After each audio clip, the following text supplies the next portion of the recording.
তারপরে প্রতিদিন, যেমন আজকে তুমি নতুন 3টা শব্দ শিখবে। 3টা মনে করো কাম, কাম মানে আসা, গো মানে যাওয়া, হোম মানে বাড়ি, এরকম 3টা শব্দ।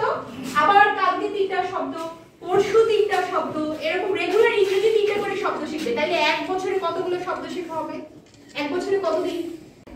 1 2 ওকে, 3 ওকে, 4 ওকে, 5 ওকে, 6 শাবাশ শাবাশ তাহলে যাও সময়। হ্যাঁ ভেরি গুড ভেরি গুড। ও তো ওরা তো মাশাআল্লাহ ভালো ভালো পারে। এটা কি কয়টা আছে?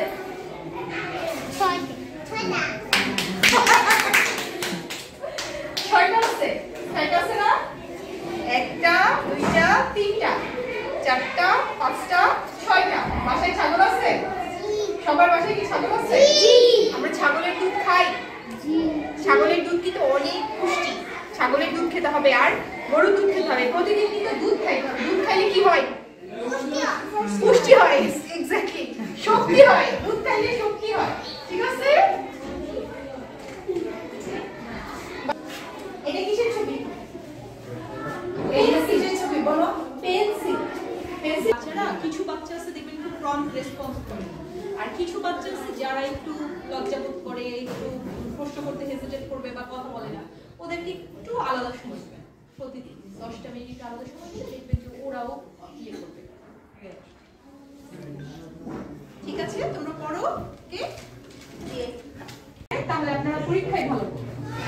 আর যদি আজকের পড়া আজকে না পড়ে কালকে পড়বো বলে রেখে দেন, তাহলে কিন্তু পড়া জমে যাবে। পড়া জমে গেলে কার কষ্ট হবে? আপনারই কষ্ট হবে। আজকের পড়া আজকে শেষ করলে অল্পতে শেষ করা যাবে, কিন্তু কালকে তো পড়া বেশি হয়ে যাবে না? আজকের পড়া জমে যাবে, আবার কালকের পড়া জমে যাবে। এই জন্য রেগুলার পড়া রেগুলার শেষ করতে হবে। ঠিক আছে ম্যাডাম? আপনার উপস্থিতিটা দিয়ে খেয়াল করেন। 5 এর সবাই ওই যে ও আচ্ছা মাশাআল্লাহ।